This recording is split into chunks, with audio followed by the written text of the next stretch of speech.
വിശദമായി നോക്കാം. സർക്കാർ സംഘടിപ്പിക്കുന്ന ന്യൂനപക്ഷ സംഗമത്തിൽ സമസ്ത പണ്ഡിതർക്ക് ഭിന്നാഭിപ്രായം. സംഗമത്തിനെതിരെ SKSS നേതാവ് സത്താർ പന്തലൂർ രംഗത്ത് വന്നു. മലയാളികൾ ഒരുമിച്ച് വോട്ട് ചെയ്തത് അധികാര തുടർച്ച നേടിയ LDF സർക്കാർ ജനങ്ങളിലേക്ക് വരുമ്പോൾ ജാതിയും മതവും സമുദായവും ഒക്കെയായി വേറിട്ടു നിർത്തുന്നത് എന്തിനെന്നാണ് ചോദ്യം. സർക്കാർ സമുദായങ്ങളെ തരംതിരിച്ച് അഭിസംബോധന ചെയ്യുന്നത് വർഗീയ ധ്രുവീകരണം ലക്ഷ്യം വെക്കുന്നവർക്ക് വലിയ അവസരമല്ലേ നൽകുന്നതെന്ന വിമർശനവും സത്താർ പന്തലൂർ ഉന്നയിക്കുന്നു. സംഗമത്തെ അനുകൂലിച്ച് SYS നേതാവ് മുസ്തഫ മുണ്ടുവാറ കഴിഞ്ഞ ദിവസം രംഗത്ത് വന്നിരുന്നു. CP അനുമോദ് വിവരങ്ങളുമായി ചേരുന്നു. അനുമോദ്, വിഷയത്തിൽ സമസ്ത പണ്ഡിതർക്ക് തന്നെ രണ്ടഭിപ്രായം എന്നാണോ മനസ്സിലാക്കേണ്ടത്?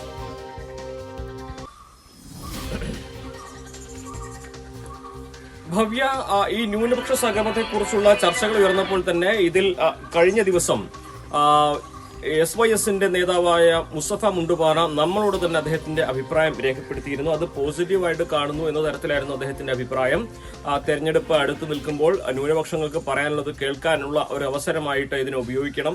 അത് സമസ്തയുടെ അഭിപ്രായം സമസ്തയാണ് പറയേണ്ടതെങ്കിലും വ്യക്തിപരമായിട്ട് അതിനെ സ്വാഗതം ചെയ്യുന്ന നിലപാടാണ് അദ്ദേഹം വ്യക്തമാക്കിയത്. എന്നാൽ ഇന്നിപ്പോൾ SKSSFന്റെ സംസ്ഥാന വൈസ് പ്രസിഡന്റായ സത്താർ പന്തലൂരാണ് അദ്ദേഹത്തിന്റെ അഭിപ്രായം ഫേസ്ബുക്കിൽ കുറിച്ചിരിക്കുന്നത്. ഇത് കൃത്യമായിട്ട് ഈ ഒരു നീക്കത്തിനെതിരായിട്ടുള്ള അഭിപ്രായമായിട്ട് തന്നെ വേണം കാണുവാൻ. ഇതിൽ പ്രത്യേകം അദ്ദേഹത്തിന്റെ അല്പം നീളമുള്ള ഫേസ്ബുക്ക് പോസ്റ്റിൽ അദ്ദേഹം കൃത്യമായിട്ട് കാര്യങ്ങൾ ഉന്നയിക്കുകയാണ്. ന്യൂനപക്ഷ സംഗമം സംഘടിപ്പിക്കുമ്പോൾ കഴിഞ്ഞ 9 വർഷം ന്യൂനപക്ഷങ്ങൾക്ക് വേണ്ടി ചെയ്ത കാര്യങ്ങൾ വിശദീകരിക്കണമെന്ന ചോദ്യം അദ്ദേഹം ഉയർത്തുന്നു. അതുപോലെ തന്നെ ന്യൂനപക്ഷങ്ങൾ എല്ലാം നേടുന്നുവെന്ന വ്യാജ പ്രചാരണത്തിന് നിജസ്ഥിതി ബോധ്യപ്പെടുത്താൻ സർക്കാർ ഈ സംഗമം ഉപയോഗിക്കണം. നിരന്തരം വിദ്വേഷ പ്രചാരണം നടത്തുന്ന വെള്ളാപ്പള്ളിയെ കയറൂരി വിടുകയും അദ്ദേഹത്തെ സ്തുതിക്കുകയും ചെയ്യുമ്പോൾ സർക്കാരിന്റെ ന്യൂനപക്ഷങ്ങളുടെ കരുതൽ അവരെ ബോധ്യപ്പെടുത്തേണ്ടതുണ്ടല്ലോ എന്ന വിമർശനമാണ് അദ്ദേഹം ഉന്നയിച്ചിരിക്കുന്നത്. അതുപോലെ തന്നെ മുന്നോക്ക സംവരണം നടപ്പാക്കിയത് എന്തുകൊണ്ടാണ് സംഭവിച്ചത്? ന്യൂനപക്ഷ സംവരണ അട്ടിമറികൾ തുടർക്കഥയായപ്പോൾ ന്യൂനപക്ഷ പിന്നോക്ക വിഭാഗങ്ങൾ അത് എങ്ങനെ ബാധിച്ചു തുടങ്ങിയ കാര്യങ്ങൾ ഉത്തരം പറയേണ്ടതുണ്ട്. ന്യൂനപക്ഷങ്ങൾക്ക് വേണ്ടി എത്ര തുക ചെലവഴിച്ചു, അതെങ്ങനെയാണ് ചെലവഴിച്ചത് തുടങ്ങി എല്ലാം അക്കമിട്ട് നിർത്തുന്ന തരത്തിലാകണം ന്യൂനപക്ഷ സംഗമം.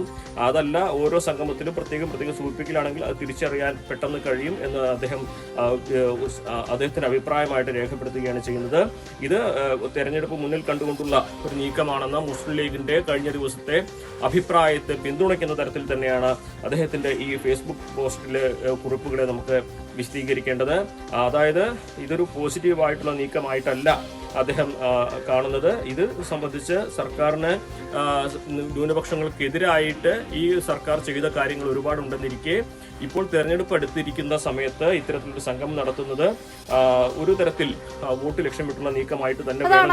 ജാതി മത സമുദായ ഭേദം എന്തിന് എന്ന് സത്താർ പന്തലൂർ ചോദിക്കുമ്പോൾ അതേ നിലപാട് തന്നെയാണോ സമസ്തയ്ക്കും, അല്ലെങ്കിൽ സമസ്ത പറഞ്ഞതാണോ സത്താർ പന്തലൂരിന്റെ വാക്കുകളായി നമ്മൾ കേട്ടത്? ഒരു ഔദ്യോഗിക നിലപാട് വന്നിട്ടുണ്ടോ സമസ്തയുടെ ഈ വിഷയത്തിൽ?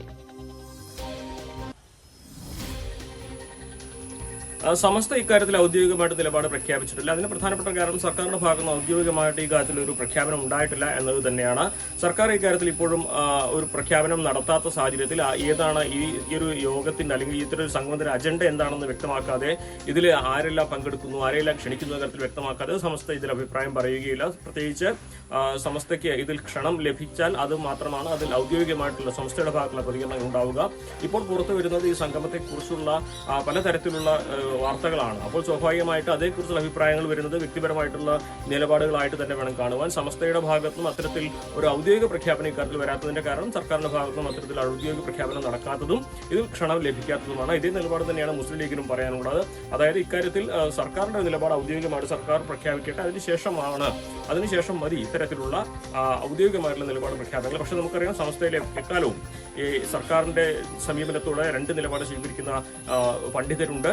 അതിൽ ഒരു വിഭാഗം സർക്കാരിനോട് അടുത്തു നിൽക്കാൻ വേണ്ടിയുള്ള നിലപാടുകൾ എടുത്ത്, അതായത് സമസ്തയ്ക്ക് സർക്കാരിൽ നിന്ന് ലഭിക്കുന്ന ഒരു അംഗീകാരമായിട്ടും സമസ്തയുടെ നിലപാടുകൾ സർക്കാരിനെ ബോധ്യപ്പെടുത്താനുള്ള അവസരമായിട്ടും ഇതിനെ കാണണമെന്ന് പറയുമ്പോൾ സർക്കാരിന്റെ ഇത്തരത്തിലുള്ള ഇടതുപക്ഷ സർക്കാരിന്റെ രാഷ്ട്രീയ നീക്കങ്ങളെ അങ്ങനെ പിന്തുണയ്ക്കേണ്ടതില്ല എന്ന ഒരു നിലപാട് സ്വീകരിക്കുന്ന ലീഗ് അനുകൂല സമീപനമുള്ളവരുണ്ട്. ഇപ്പോൾ സത്താർ പന്തല്ലൂരിന്റെ പോസ്റ്റൊക്കെ നമുക്ക് കാണുമ്പോൾ അത്തരത്തിൽ രണ്ടാമത് പറഞ്ഞ വിഭാഗത്തിൽപ്പെട്ട ആളുകൾ ചിന്തിക്കുന്ന അല്ലെങ്കിൽ അവർക്ക് പിന്തുണ നൽകുന്ന തരത്തിലുള്ള പോസ്റ്റുകൾ തന്നെയാണുള്ളത്.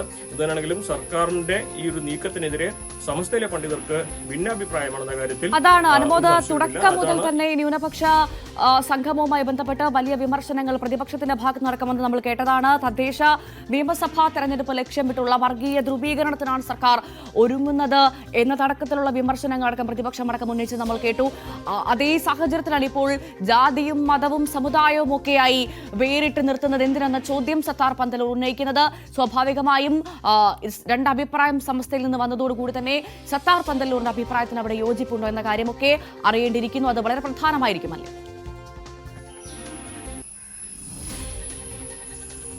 തീർച്ചയായും ഇതിൽ സർക്കാരിന്റെ ഒരു നിലപാട് അത് സർക്കാർ പ്രഖ്യാപിക്കാതെ ഇക്കാര്യത്തിൽ ഔദ്യോഗിക നിലപാടിലേക്ക് സമസ്ത പോവുകയില്ല. നമുക്കറിയാം ഭൂരിപക്ഷ വർഗീയതയുടെക്ക് കുടപിടിക്കുന്ന തരത്തിലേക്കാണ് ഈ അയ്യപ്പ ഭക്ത സംഗമത്തെ ഒരു വിഭാഗം കാണുന്നത്. അതല്ലെങ്കിൽ സർക്കാർ തെരഞ്ഞെടുപ്പിനോടനുബന്ധിച്ച് ഈ വോട്ട് ബാങ്ക് ലക്ഷ്യമിട്ട് നടത്തുന്ന ഒരു നീക്കമായിട്ട് വേണം ഇതിനെ കാണുവാൻ എന്നാണ് ഒരു വിഭാഗം വിമർശിക്കുന്നത്. അതിനെ സാധൂകരിക്കുന്ന തരത്തിൽ തന്നെയാണ് പലപ്പോഴും ഈ ഒരു സാമുദായിക സംഘടനകളുടെ ഭാഗത്തു നിന്നുള്ള പ്രതികരണത്തെ ഇപ്പോൾ കാണേണ്ടത്. പക്ഷേ ഇതിലെപ്പോഴും സർക്കാരാണ്, ഈ ന്യൂനപക്ഷ വകുപ്പാണ് ഇതിൽ ഔദ്യോഗികമായിട്ട് പ്രഖ്യാപനം നടത്തേണ്ടത്. എന്തുകൊണ്ടാണ് ഇത്തരത്തിൽ സംഘം നടത്തുന്നത്, അതിന്റെ അജണ്ടകൾ എന്തെല്ലാമാണ്, ഏത് സെമിനാർ പോലെയാണോ, അതോ അതിൽ എന്തെല്ലാം വിഷയങ്ങൾ ചർച്ച ചെയ്യും, സർക്കാർ ഇതുവരെ നടത്തിയ കാര്യങ്ങളാണ് അതിന്റെ ഉള്ളടക്കമുള്ളത്, അതല്ലെങ്കിൽ ഈ ന്യൂനപക്ഷ സംഘടനകൾക്ക് പറയാനുള്ളത് കേൾക്കാനുള്ള ഒരു വേദിയായിട്ടാണോ സർക്കാർ ഇതിനെ കാണുന്നത്, ഇതിൽ ആരെല്ലാം പങ്കെടുക്കുന്നുണ്ട്, ഏതെല്ലാം വിഭാഗങ്ങൾക്ക് ക്ഷണമുണ്ട്, ഇതിൽ ഏതെങ്കിലും രാഷ്ട്രീയ പാർട്ടികൾക്ക് ക്ഷണമുണ്ടോ, അത്തരത്തിൽ വളരെ വിപുലമായി അറിയേണ്ടതായിട്ടുള്ള ഒരുപാട് കാര്യങ്ങൾ ഇതിലുണ്ട്. അതൊന്നും പുറത്തു വരാത്ത സാഹചര്യത്തിൽ ഇപ്പോൾ ഉള്ളതൊക്കെ വ്യക്തിപരമായിട്ടുള്ള അഭിപ്രായങ്ങൾ തന്നെ വേണം കാണുവാൻ.